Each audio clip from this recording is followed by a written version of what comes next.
અરસીદ એક દિશા શૂન્યથી સર્જન તરફમાં આપ સૌ મિત્રોનું હાર્દિક સ્વાગત છે। મિત્રો, આજે આપણે રાષ્ટ્રીય શિક્ષણ નીતિ 2020ના એક નવીન પ્રકરણની ચર્ચા કરવાના છીએ, જેનું નામ છે શાળા શિક્ષણ માટે ધારાધોરણ અને પ્રમાણીકરણ। અહીં મિત્રો આપણે જે શિક્ષણની જવાબદારી છે તે કોના વચ્ચે વહેંચાયેલી છે તેના વિશે અને આ શિક્ષણ પ્રણાલીમાં આપણે કઈ રીતે અત્યારની પરિસ્થિતિને સાથે રાખીને નવીન સુધારા કરી શકીએ એ વિશે ચર્ચા કરવાના છીએ। શાળા શિક્ષણ નિયામક પ્રણાલીનું લક્ષ્ય શૈક્ષણિક પરિણામોમાં સાતત્યપૂર્ણ સુધારો કરવાનું રહેશે। આ સિવાય જે નવીનીકરણ છે તે કોઈ જગ્યાએ સીમિત રાખવામાં નહીં આવે, નહીં કે જે પદ્ધતિ અત્યારે ચાલી રહી છે તેમાં કોઈ બાધારૂપ બનાવવામાં આવે। આ શાળાઓ નવીનીકરણને સીમિત નહીં રાખે તથા શિક્ષકો, પ્રધાનાચાર્યો અને વિદ્યાર્થીઓના ઉત્સાહ અને હિંમતમાં બાધારૂપ નહીં બને। ટૂંકમાં શાળા અને શિક્ષકોના વિશ્વાસ સાથે જે આપણી શિક્ષણ પ્રણાલી છે એ શૈક્ષણિક પરિણામોને સારી રીતે આપણે આગળ લાવી શકીએ તેવા પ્રયત્નો કરવાના છે। બધું મળીને નિયમન દ્વારા શાળા તથા શિક્ષકોને વિશ્વાસની સાથે સશક્ત બનાવવાનું લક્ષ્ય રાખવું પડશે, જેનાથી તે ઉત્કૃષ્ટતા માટે પ્રયાસ કરી શકે અને પોતાનું સર્વશ્રેષ્ઠ પ્રદર્શન કરી શકે તથા બધી જ નાણાકીય પ્રક્રિયાઓ તથા શૈક્ષણિક પરિણામોને પૂરી પારદર્શિતા સાથે સાર્વજનિક કરવાના માધ્યમથી પ્રણાલીની અખંડિતતા સુનિશ્ચિત કરે। અત્યારની જે વર્તમાન પરિસ્થિતિ ચાલી રહી છે તે વર્તમાન પરિસ્થિતિમાં જે સાર્વજનિક શિક્ષણના ધારાધોરણો છે એ સિવાય જે નિયમનની નીતિઓ છે, એટલે કે જે શાળા શિક્ષણ વિભાગ છે તેને આપણે અલગ અલગ અંગોમાં વહેંચી આ દરેક અંગો સાથે કાર્યરત થઈ સંપન્ન કરવાનું છે। એ સિવાય જે શક્તિ છે એ શક્તિનું કેન્દ્રીકરણ અને હિતો એ બંનેને લક્ષ્યમાં રાખવામાં આવશે। એ સિવાય આપણને બીજું પરિણામ એ પણ મળશે કે શાળા પ્રણાલીના જે બિનઅસરકારક અને ખામીયુક્ત વ્યવસ્થાપન છે તે પણ બહાર આવશે, સામે આવશે અને તેનું નિવારણ કરવાનો પ્રયત્ન કરવામાં આવશે। વર્તમાન શાળા શિક્ષણ પ્રણાલીમાં સાર્વજનિક શિક્ષણના ધારાધોરણો સમસ્ત શૈક્ષણિક સંસ્થાઓના નિયમનની નીતિઓના નિર્માણ સંબંધિત કાર્યો એક જ એકમ અર્થાત શાળા શિક્ષણ વિભાગ કે જેના અંગો દ્વારા સંપન્ન કરવામાં આવશે। એટલે કે જે શિક્ષણ પ્રણાલી છે તે અલગ અલગ વિભાગોમાં વહેંચાયેલી છે, તેને એક જ નિયમન, એક જ અંગ દ્વારા સંપૂર્ણ શિક્ષણ પ્રણાલીનું નિયમન થાય તેવો પ્રયત્ન કરવાનો છે, જેના પરિણામે આપણે જે શક્તિ વાપરી રહ્યા છીએ તેનું કેન્દ્રીકરણ થાય અને હિત વચ્ચે ટકરાવ થાય, એટલે કે આપણને સારું એવું પ્રમાણ મળી રહે। એનું એક બીજું પરિણામ શાળા પ્રણાલીના અસરકારક અને ખામીયુક્ત વ્યવસ્થાપનના રૂપે પણ સામે આવે છે, કેમ કે શિક્ષણ પ્રાવધાનો સંબંધિત પ્રયાસ શાળા શિક્ષણ વિભાગ દ્વારા આવશ્યક રૂપમાં નિભાવવાની વિનિયમન અને જેના જેવી અન્ય ભૂમિકાઓને કારણે ઘણીવાર પોતાની દિશા ભટકી જાય છે। આપણે જ્યારે શિક્ષણમાં આગળ વધી રહ્યા છીએ ત્યારે આપણે તેની સુધારા સાથે સાથે ખામીઓ વિશે પણ જોવાનું છે અને ખામીઓના કારણે આપણે ઘણીવાર પાછા પડી જઈએ છીએ। જેમ કે કોઈ ભૌગોલિક વિસ્તાર હોય, ભૌગોલિક વિસ્તારના આધારે અથવા જે આર્થિક પરિસ્થિતિના આધારે આપણે દરેક જે આપણું લક્ષ્ય છે એ લક્ષ્ય પ્રાપ્ત કરી શકતા નથી। તો એ લક્ષ્ય કઈ રીતે પ્રાપ્ત કરી શકાય તે નેશનલ એજ્યુકેશન પોલિસી 2020માં સાંકળવામાં આવેલું છે। અત્યારે જે નિયામક વ્યવસ્થા છે તેમાં જો આપણે એમ જોઈએ તો શિક્ષણ સુધારા સાથે સાથે શિક્ષણનું વ્યાપારીકરણ પણ વધી રહ્યું છે અને વાલીઓ જે છે તે આર્થિક રીતે શોષાતા હોય તેવું આપણે અત્યારે અનુભવી રહ્યા છીએ। તો આ જે ખાનગી અને સાર્વજનિક શાળાઓના જે અભિગમો છે એમાં વિષમતાઓ જે જોવા મળી રહી છે એ વિષમતાઓ દૂર કરી આપણું લક્ષ્ય એક જ હોવું જોઈએ કે જે શિક્ષણ છે તે દરેક વ્યક્તિ સુધી ગુણવત્તાપૂર્ણ પ્રાપ્ત થાય। વર્તમાન નિયામક વ્યવસ્થા જ્યાં એક બાજુ કાયદા માટે ખોલવામાં આવેલા વધારે ફોર પ્રોફિટ ખાનગી શાળાઓ દ્વારા મોટે પાયે થઈ રહેલ શિક્ષણનું વ્યાપારીકરણ અને વાલીઓના આર્થિક શોષણ પર નિયંત્રણ મેળવી શકી નથી, વળી બીજી બાજુ એ હંમેશા અજાણતા સાર્વજનિક હિતો માટે સમર્પિત ખાનગી લોકકલ્યાણકારી શાળાઓને હતોત્સાહિત કરે છે। અહીં જે અત્યારની જે પરિસ્થિતિ જે ચાલી રહી છે તે પરિસ્થિતિની વાત છે કે શિક્ષણનું વ્યાપારીકરણ વધી રહ્યું છે, સામે વાલીઓનું આર્થિક શોષણ પણ થઈ રહ્યું છે. તો આનું પણ આપણે નિરાકરણ લાવવાનો પ્રયત્ન કરવાનો છે. એટલે કે ખાનગી અને સાર્વજનિક શાળાઓ વચ્ચે જે વિષમતા રહેલી છે એ વિષમતા કયા અભિગમો અંતર્ગત રહેલી છે તેનું આપણે શોધ કરવાની છે. અને આ બંને પ્રકારની એટલે કે ખાનગી અને સાર્વજનિક શાળાઓ બંને પ્રકારની શાળાઓનું એક જ લક્ષ્ય હોવું જોઈએ, ગુણવત્તાપૂર્ણ શિક્ષણ. આગળ જો આપણે જોઈએ તો જે સાર્વજનિક શિક્ષણ પ્રણાલી છે એ સાર્વજનિક શિક્ષણ પ્રણાલીનો જે આધાર છે એ સમાજ હોવો જોઈએ અને આપણું મૂળ લક્ષ્ય એ દેશનો વિકાસ હોવો જોઈએ. એટલે કે દેશના વિકાસ માટે આપણે ખાનગી શાળા હોય કે પછી સાર્વજનિક શાળા હોય એ બંને ભેગા મળીને એવી ભૂમિકા ભજવવી જોઈએ જેથી આપણું શિક્ષણ જે તંત્ર છે એ શિક્ષણ તંત્ર સક્ષમ બને અને આપણા દેશનો સારો એવો વિકાસ થાય. સાર્વજનિક શિક્ષણ પ્રણાલી એ જીવંત લોકતાંત્રિક સમાજનો આધાર છે અને દેશ માટે ઉચ્ચતમ સ્તરના શૈક્ષણિક પરિણામોને મેળવવા માટે સંચાલનની રીતને પરિવર્તિત અને સુદૃઢ બનાવવી ખૂબ જ જરૂરી છે. અને એની સાથે ખાનગી પરોપકારી શાળાઓને પણ મહત્ત્વપૂર્ણ અને ફાયદાકારક ભૂમિકા ભજવવા માટે પ્રોત્સાહિત અને સક્ષમ કરવી જોઈએ. એટલે કે ખાનગી શાળાઓને પણ આપણે આપણી અંદર ઉમેરવી જોઈએ જેથી તે લોકો તો કાર્ય કરી રહ્યા છીએ, સરકારી શાળાઓ પણ કાર્ય કરી રહી છે, પરંતુ જો બંને ભેગા મળીને સારી રીતે કાર્ય કરે તો આપણને સારું એવું પરિણામ મળશે. આગળ મિત્રો શિક્ષણ નીતિ 2020નો આગળનો મુદ્દો આ પ્રકારનો આપણે જોઈએ તો તેમાં વિનિયમન જે જવાબદારીઓ છે એ જવાબદારીઓનું જે વિનિયમન થઈ રહ્યું છે તેના વિશેની ચર્ચા છે. કઈ રીતે આપણને તકલીફો પડી રહી છે અથવા તેનો આપણે સુધારો કઈ રીતે કરી શકીએ.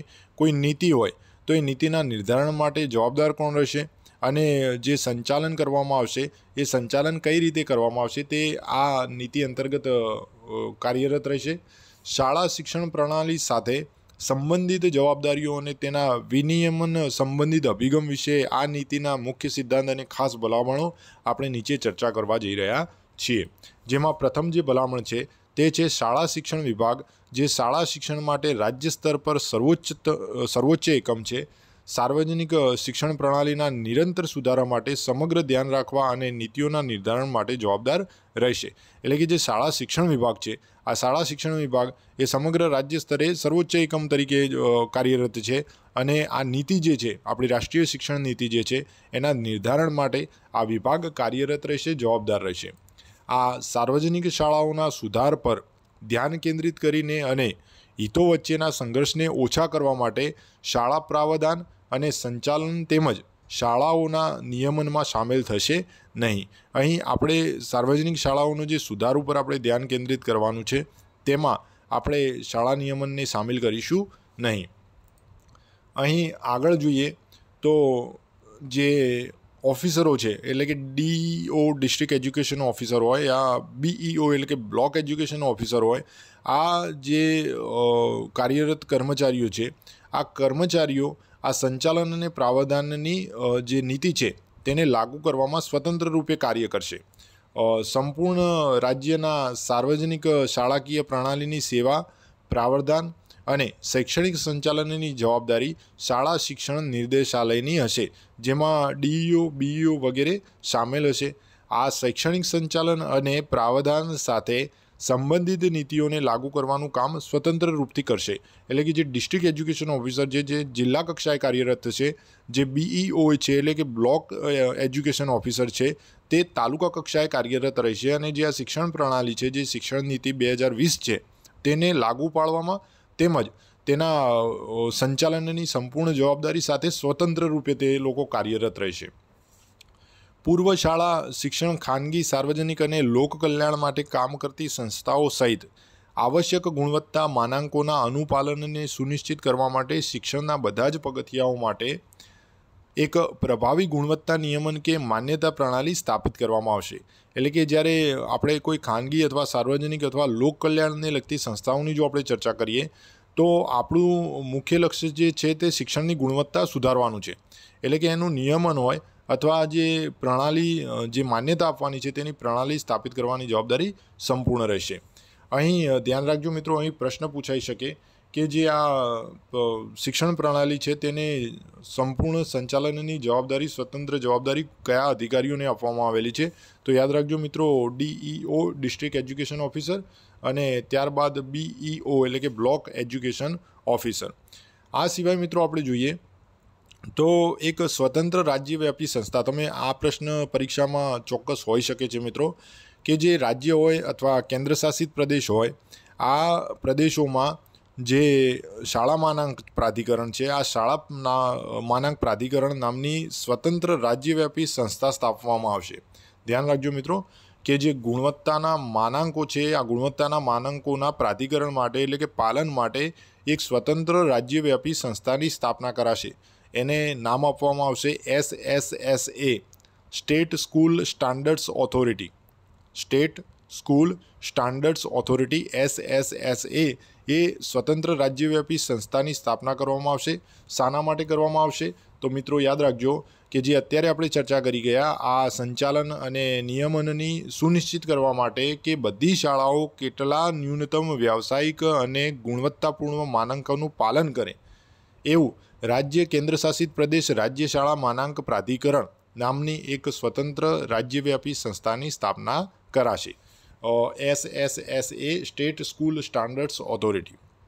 હવે જે આપણે આ બુનિયાદી માનાંકોની વાત કરી, તો આ બુનિયાદી માનાંકો કયા કયા હશે? તો પ્રથમ થશે બચાવ સુરક્ષા આધારિત માળખું, ત્યારબાદ વર્ગો અને વિષયો આધારે શિક્ષકોની જે સંખ્યા હોય છે તે, ત્યારબાદ નાણાકીય ઈમાનદારી અને પ્રશાસન, આ દરેક પ્રક્રિયાને લગતા લઘુત્તમ માનાંકો સ્થાપવામાં આવશે. હવે આપણે જે આ રૂપરેખા છે તે રાજ્ય કક્ષાએ કોણ નક્કી કરશે? જે આ બુનિયાદી માનાંકોની રૂપરેખા છે તે રાજ્ય કક્ષાએ કોણ નક્કી કરશે? તો મિત્રો યાદ રાખજો, SCERT, state council of education and research technology. Okay, તો યાદ રાખજો જેમ NCERT છે તેમ SCERT કાર્યરત રહેશે. મિત્રો એનું કામ રહેશે જે લઘુત્તમ માનાંકો છે એ લઘુત્તમ માનાંકોનું ધોરણ નક્કી કરવું. State council of educational research and training. State council of educational research and training. Okay, તો આપણો જે દ્વિતીય મુદ્દો છે મિત્રો, તે દ્વિતીય મુદ્દા મુજબ તમે યાદ રાખજો કે જે ISSA છે કેટલીક બુનિયાદી માનાંકો જેમ કે બચાવ સુરક્ષા આધારિત માળખું, વર્ગો અને વિષયોના આધારે શિક્ષકોની સંખ્યા, નાણાકીય ઈમાનદારી અને પ્રશાસનની ઉપયુક્ત પ્રક્રિયા પર લઘુત્તમ માનાંકો સ્થાપશે, જેનું પાલન બધી શાળાઓ દ્વારા કરવાનું રહેશે. આ SCERT દ્વારા વિભિન્ન હિતધારકો, વિશેષ રૂપમાં શિક્ષકો અને શાળાઓ સાથે પરામર્શ દ્વારા પ્રત્યેક રાજ્ય માટે આ માપદંડોની રૂપરેખા નક્કી કરવાની રહેશે. SCERT યાદ રાખજો મિત્રો, state council of educational research and training, NCERT, national council of educational research and training. અહીં આપણે SCERTની વાત કરી રહ્યા છીએ, જેનું કામ છે બુનિયાદી માનાંકો નક્કી કરવાનું. હવે મિત્રો આગળ જો આપણે જોઈએ તો આગળના વિડીયોમાં જે આ સાર્વજનિક દેખરેખ છે પહેલાં SSA દ્વારા કરવામાં આવતી હતી. આ SSA દ્વારા જે કામગીરી કરવામાં આવતી હતી તેના પાયાના જે ધારાધોરણો છે તે SSSA દ્વારા નક્કી કરવામાં આવશે. અને આ સિવાય જે વિદ્યાર્થીઓ ઓનલાઈન શિક્ષણ મેળવવા માગતા હોય તેમના માટે પણ નિયમિત અંતરાલ નક્કી કરવાનું કાર્ય કરશે. એ સિવાય જે કાર્યદક્ષતા અને પારદર્શિતા છે તે સુનિશ્ચિત કરવા માટે તકનિકી યોગ્ય રૂપમાં ઉપયોગ લેવાનું કાર્ય પણ SSSA દ્વારા કરવામાં આવશે. સાર્વજનિક દેખરેખ અને જવાબદારી માટે SSA દ્વારા નિર્ધારિત બધા જ પાયાના ધારાધોરણની માહિતી સાર્વજનિક રીતે સમય પર લોકો સમક્ષ ઉપલબ્ધ કરાવવામાં આવશે અને કાર્ય કઈ રીતે કરવું તેનું પ્રારૂપ SSSA દ્વારા નક્કી થશે. જે માટે SSSA દુનિયાભરમાં શાળા શિક્ષણમાં થઈ રહેલી શ્રેષ્ઠ બાબતોનો અભ્યાસ કરશે અને પોતાની તથા સાર્વજનિક વેબસાઇટો પર એને સંચાલિત કરશે, પૂરી પાડશે. સાર્વજનિક ક્ષેત્રોમાં કરવામાં આવેલી કે સાર્વજનિક જીવન સાથે જોડાયેલા હિતધારકો કે અન્ય લોકોની કોઈપણ ફરિયાદને SSSA દ્વારા ઉકેલવામાં આવશે.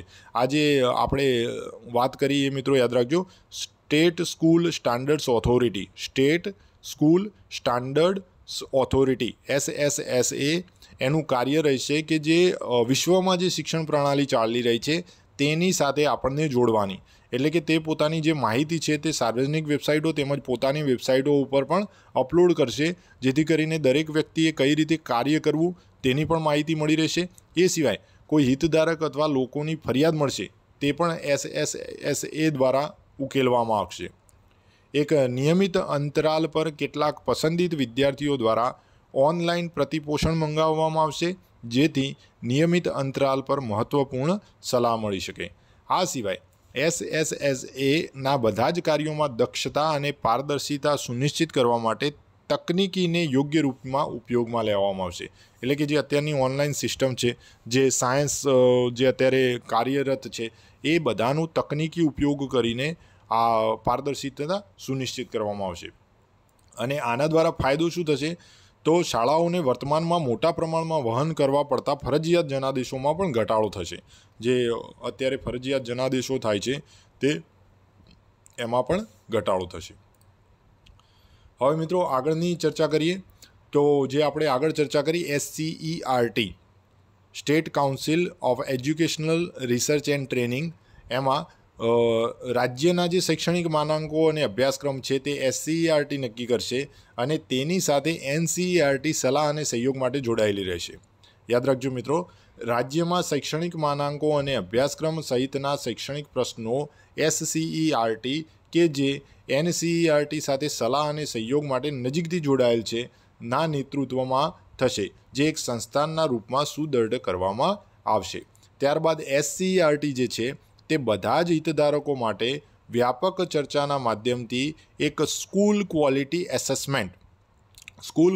એસેસમેન્ટ એન્ડ એક્રેડિટેશન ફ્રેમવર્ક, યાદ રાખજો મિત્રો, SQAAF એનું ફૂલ ફોર્મ જે છે એ ફૂલ ફોર્મ આપેલું છે school quality assessment and accreditation framework, એ પણ તૈયાર કરશે. ત્યારબાદ CRC, BRC અને ડાયટ જેવા સંસ્થાનોને પુનઃજીવિત કરવા માટે SCERT એક વ્યવસ્થાપન પરિવર્તન પ્રક્રિયાના ભાગરૂપે કામ કરશે, જે 3 વર્ષની અંદર નિશ્ચિત રૂપથી એમની ક્ષમતાઓ અને કાર્યપ્રણાલી બદલીને તેમની શ્રેષ્ઠ જીવન સંસ્થાનના રૂપમાં સ્થાપિત કરશે. મિત્રો આ પ્રશ્ન પરીક્ષાલક્ષી છે, આ જે વાક્ય છે તે યાદ રાખજો કે જે CRC, BRC અને ડાયટ કક્ષાની જે સંસ્થાનો છે આ સંસ્થાનોને ફરીથી પુનઃજીવિત કરશે અને આ SCERT આ વ્યવસ્થાપનની પરિવર્તન પ્રક્રિયામાં ભાગરૂપે કામ કરશે. અને લક્ષ્યાંક કેટલું છે મિત્રો યાદ રાખજો, ખાસ લક્ષ્યાંક યાદ રાખજો કે 3 વર્ષની અંદર આ જેટલી પણ સંસ્થાનો છે એ સંસ્થાઓને શ્રેષ્ઠ જીવંત રૂપમાં સ્થાપિત કરશે. આ બધાની વચ્ચે શાળા શિક્ષણ પૂર્ણ થાય તે સમયે વિદ્યાર્થીઓની ક્ષમતાઓનું પ્રમાણીકરણ અને પ્રમાણપત્ર આપવાની કામગીરી પ્રત્યેક રાજ્ય પરીક્ષા બોર્ડ દ્વારા નિયંત્રિત કરવામાં આવશે. રાજ્ય પરીક્ષા બોર્ડ, સ્ટેટ એક્ઝામિનેશન બોર્ડ આપણું ગાંધીનગર જે છે, એ ગાંધીનગર જે છે એ આ વિદ્યાર્થીઓની ક્ષમતાઓ પાસ આઉટ થઈ કે નહીં તેનું પ્રમાણીકરણ અને પ્રમાણપત્ર એ આપવાની કામગીરી કરશે.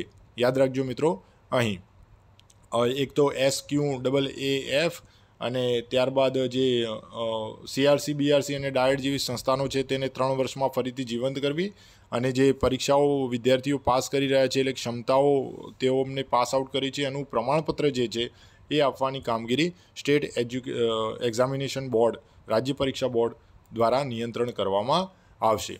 મિત્રો આગળ એક ચર્ચા કરીએ તો જે શાળાઓ, સંસ્થાનો, શિક્ષકો, અધિકારીઓ હોય આ દરેકને સશક્ત બનાવવાનું કામ, તે જ સાથે દરેક વ્યક્તિને સંસ્કૃતિ સાથે જોડવાનું કામ, વ્યવસ્થાઓ સાથે જોડવાનું કામ, આ બધી જવાબદારીઓને સુનિશ્ચિત કરવામાં આવશે. ત્યારબાદ જે ઉચ્ચતમ સ્તરની ઈમાનદારી હોય, પૂર્ણ પ્રતિબદ્ધતા હોય અથવા અનુકરણીય કાર્યરીતિ હોય એ વિશે પણ આ શિક્ષણ નીતિ 2020માં જોડવાના છે. ત્યારબાદ એક ઉદ્દેશપૂર્ણ અને વિકાસના દિશામાં જે કાર્ય થતું હોય એમાં પ્રતિપોષણ અને મૂલ્યાંકન જેવા ઘણા બધા સ્ત્રોતો પણ કાર્યરત રહેશે.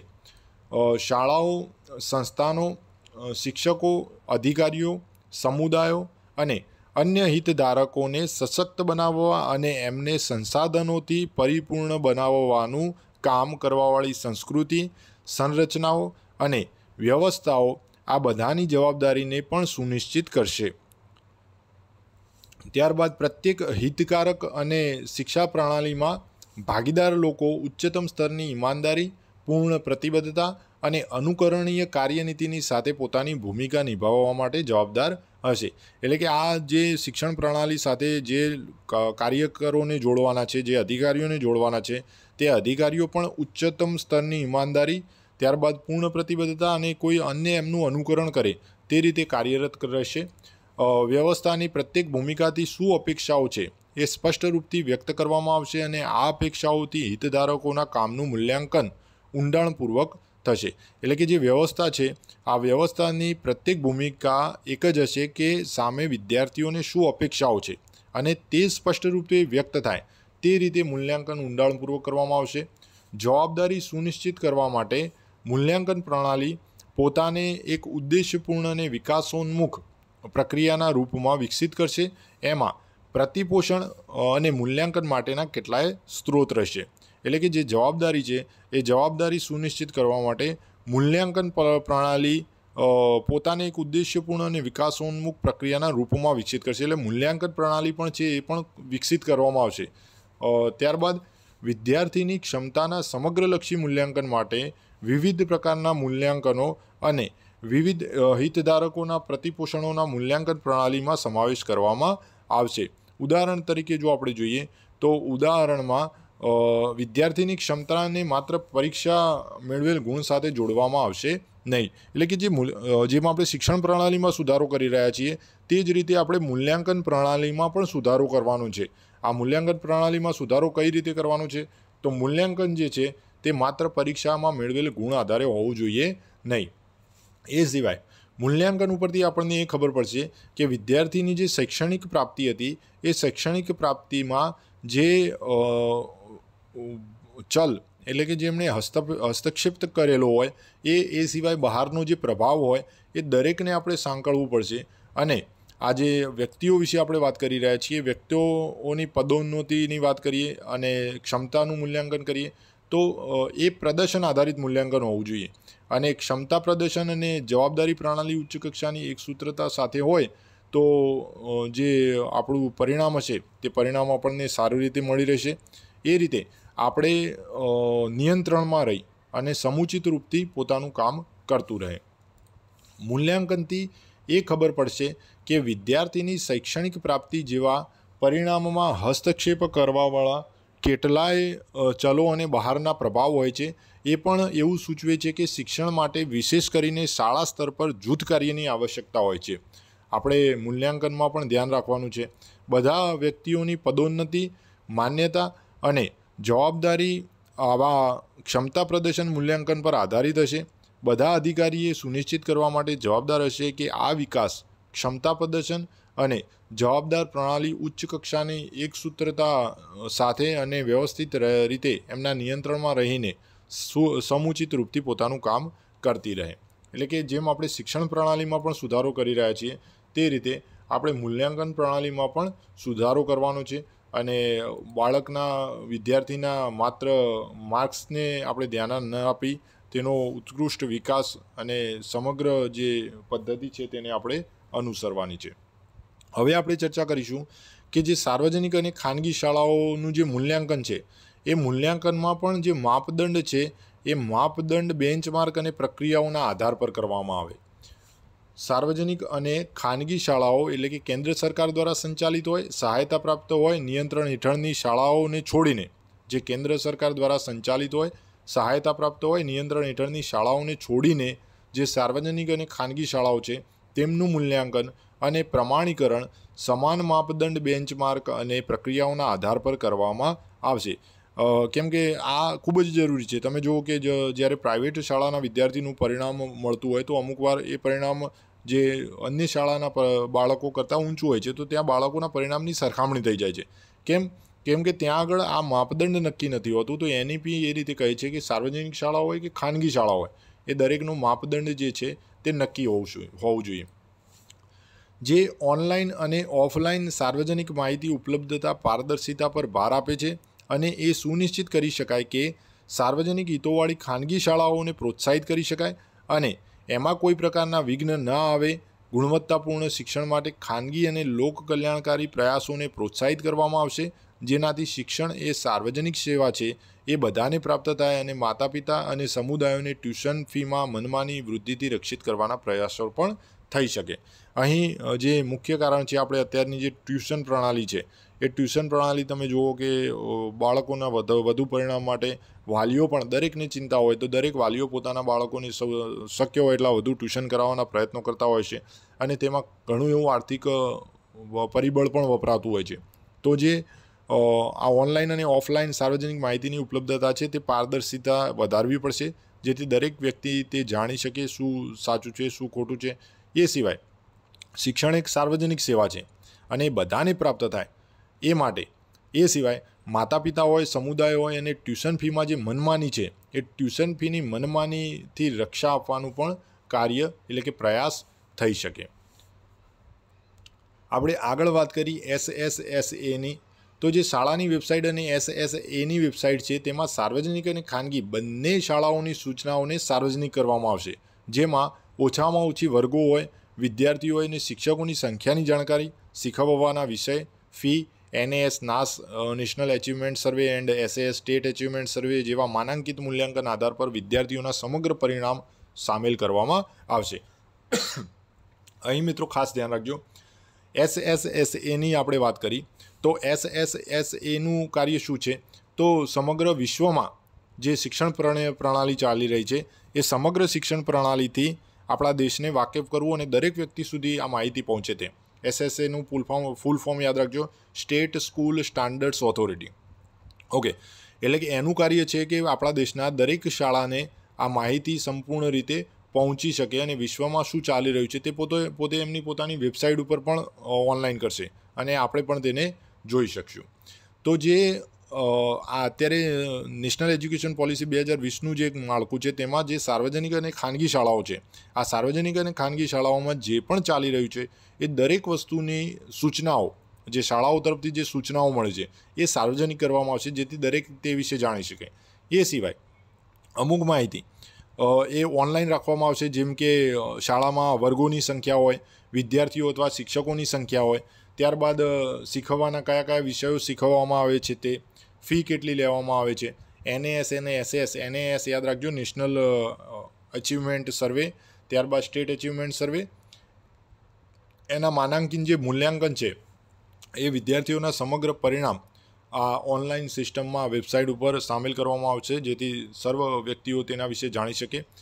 ત્યારબાદ કેન્દ્ર સરકાર દ્વારા નિયંત્રિત પ્રબંધિત સહાયતા પ્રાપ્ત શાળાઓ માટે CBSE અને MHRDના પરામર્શથી એક ફ્રેમવર્ક તૈયાર કરાશે. યાદ રાખજો, CBSE અને MHRDનું ફૂલ ફોર્મ મિત્રો યાદ રાખજો, ministry of human resource development, જે અત્યારે મિનિસ્ટ્રી ઓફ એજ્યુકેશન થઈ ગઈ છે, MOE યાદ રાખજો. અને MHRD જે છે એ છે ministry of human resource development. જો શિક્ષણ પરની વાત થાય તો MOE યાદ રાખજો મિત્રો. અને એક CBSE તો central board of secondary education. આ બંનેનું કાર્ય શું રહેશે? તો આ બંને એક ફ્રેમવર્ક તૈયાર કરશે અને આ ફ્રેમવર્ક ના આધારે આ શિક્ષણ પ્રણાલી આગળ જશે. બધી શૈક્ષણિક સંસ્થાઓને નોટ ફોર પ્રોફિટ, અત્યારે આગળ પહેલાં પ્રોફિટની વાત થઈ, એ નોટ ફોર પ્રોફિટ એકમના રૂપના આકલન અને સમાન માહિતીના સાર્વત્રિકરણ માનાંકો અનુસાર માનવામાં આવશે અને જો કોઈ ફાજલ હશે તો તેનું શિક્ષણ ક્ષેત્રમાં પુનઃ નિર્વેશ કરવામાં આવશે. એટલે કે કોઈ વ્યક્તિ ચાલુ નોકરીએ ફાજલ પડતું હોય તો તેને અન્ય સ્થળે તરત જ ફરીથી એને આર્થિક રીતે નોકરી મળી રહે તેવા શાળા એક જગ્યાએથી બીજી જગ્યાએ ટ્રાન્સફર પોલિસી અંતર્ગત સેવા આપવામાં આવશે. શાળા નિયમન પ્રમાણ અને પ્રશાસન માટે નિશ્ચિત કરેલ માનાંક નિયમન માળખું અને સુગમ પ્રણાલીની સમીક્ષા કરવામાં આવશે, જેમાં પાછલા દશકમાં પ્રાપ્ત થયેલ અનુભવના આધાર પર સુધારા થઈ શકે છે. આ સમીક્ષાનો ઉદ્દેશ એ સુનિશ્ચિત કરવાનો હશે કે બધા વિદ્યાર્થીઓ, વિશેષ રૂપથી સુવિધાઓથી વંચિત વર્ગના વિદ્યાર્થીઓને ઉચ્ચતર ગુણવત્તા અને ક્ષમતાપૂર્ણ શાળા શિક્ષણ, પ્રારંભિક બાળ અવસ્થા દેખરેખ અને શિક્ષણ 3 વર્ષની વયથી લઈને ઉચ્ચતર માધ્યમિક શિક્ષણ એટલે કે વર્ગ 12 સુધી મફત અને ફરજિયાત હોય.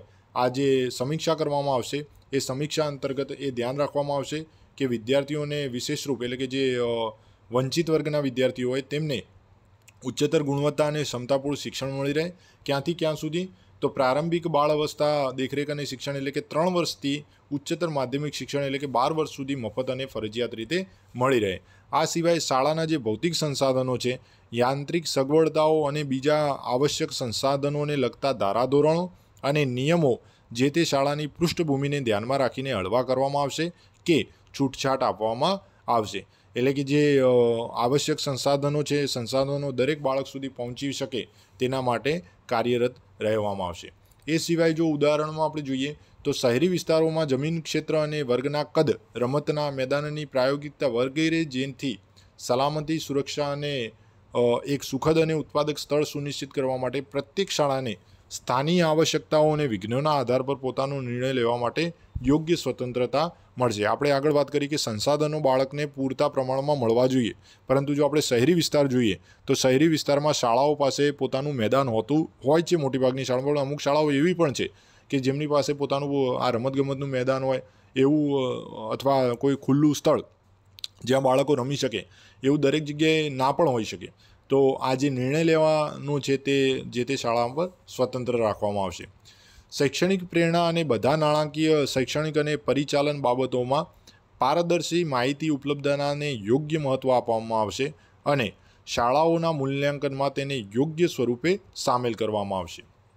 જે શૈક્ષણિક બાબતો જે છે અને આ જે પારદર્શી માહિતીની જે વાત કરી, એ માહિતીને આપણે યોગ્ય રીતે મહત્ત્વ આપવું પડશે અને મૂલ્યાંકનનું પણ સામેલ કરવામાં આવશે, જેનાથી બધા જ વિદ્યાર્થીઓ માટે ન્યાયસંગત અને ગુણવત્તાપૂર્ણ પ્રાથમિક અને માધ્યમિક શિક્ષણ સુનિશ્ચિત કરવાના સતત વિકાસ લક્ષ્યાંક 4 SDG 4ને પ્રાપ્ત કરવાની દિશામાં ભારતની પ્રગતિમાં સુધારો થશે.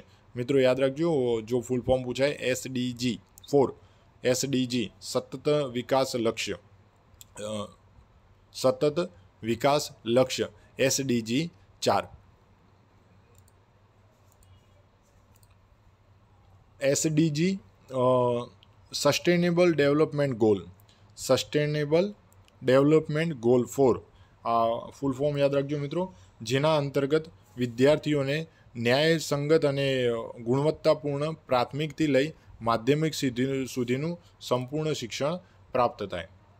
હવે જોઈએ તો જાહેર શાળા શિક્ષણ પ્રણાલીનો ઉદ્દેશ ઉચ્ચ ગુણવત્તાયુક્ત શિક્ષણ પ્રદાન કરવાનો રહેશે, જેથી સમાજના બધા જ વર્ગોના માતા પિતા પોતાના બાળકોને શિક્ષણ આપવા માટે ઉત્તમ વિકલ્પ તરીકે પસંદ કરે. એટલે કે દરેક બાળક સુધી પ્રાથમિક શાળાથી લઈ માધ્યમિક શાળા સુધીનું તમામ શિક્ષણ પ્રાપ્ત થાય તેવા પ્રયત્નો કરવામાં આવશે.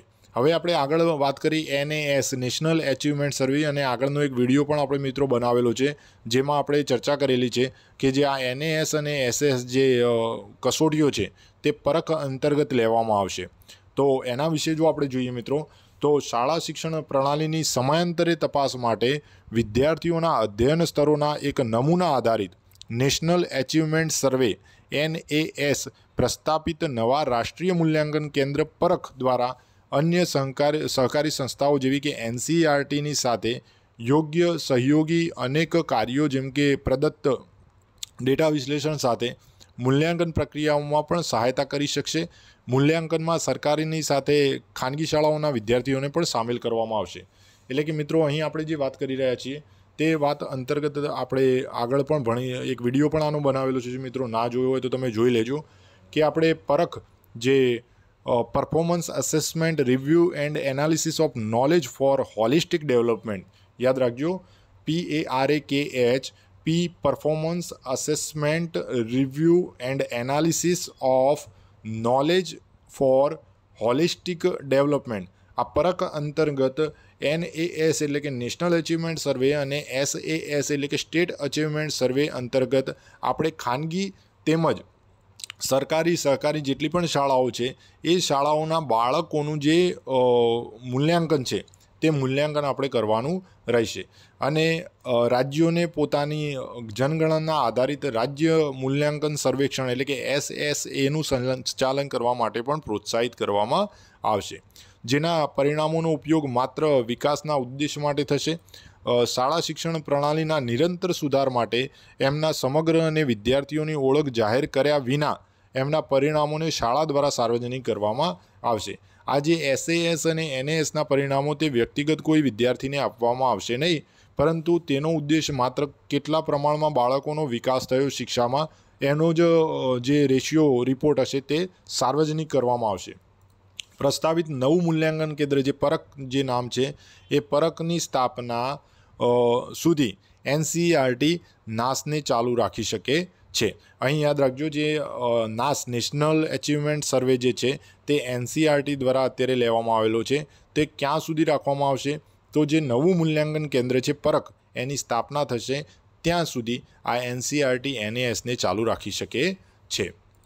આગળ જોઈએ મિત્રો, તો અંતિમ જે આપણું પ્રકરણ 8નો અંતિમ જે છે તે છે શાળામાં નોંધણી પામેલ બાળકો અને કિશોરો આ આખી પ્રક્રિયામાં ન ભૂલાવવા જોઈએ, કારણ કે અંતે તો શાળા પ્રણાલી તેમના માટે તૈયાર કરવામાં આવેલ છે. એટલે કે બાળકો, આપણે વિદ્યાર્થીના શિક્ષણ, વિદ્યાર્થીના વિકાસ માટે આપણે કાર્યરત કરી રહ્યા છીએ, તો આ સમગ્ર પ્રણાલીમાં બાળકો જે છે તે સંકળાયેલા હોવા જ જોઈએ.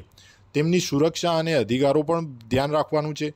ખાસ કરીને જે કન્યા અને કિશોરો દ્વારા તેમનો સામનો કરવામાં આવી રહ્યો છે તેવા ગંભીર મુદ્દાઓ જેવી કે નશીલા દ્રવ્યોનું સેવન હોય, વિવિધ પ્રકારના ભેદભાવો હોય, હિંસા તથા ઉત્પીડન હોય, તો આવામાં બાળકો કે કિશોરોના અધિકારો કે સુરક્ષાના વિરોધમાં થઈ રહેલ કોઈ પણ ઉલ્લંઘન પ્રક્રિયા માટે સ્પષ્ટ, સલામત અને અસરકારક તંત્ર તથા તેના રિપોર્ટિંગ માટે એક ચોક્કસ પ્રણાલી પર ખાસ ધ્યાન આપવું જોઈએ. એટલે કે આપણે બાળકોમાં કિશોરો પણ ભૂલી જવાના નથી, કન્યાઓ પણ ભૂલી જવાના નથી કે એમને જે અત્યારે શિક્ષણથી એ લોકો કેમ વંચિત રહે છે, કેમ દૂર જતા રહે છે.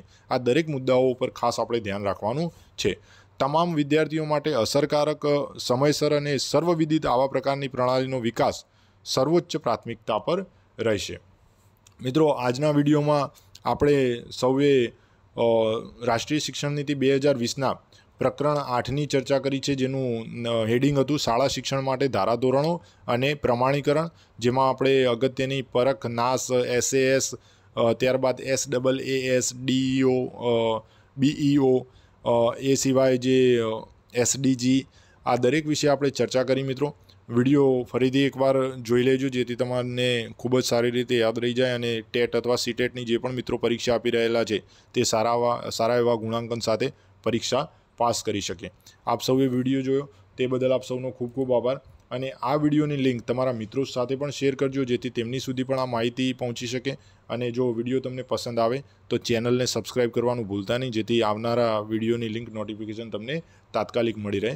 આપ સૌનો ખૂબ ખૂબ આભાર. હર સિદ્ધિ એક દિશા, શૂન્યથી સર્જન તરફ.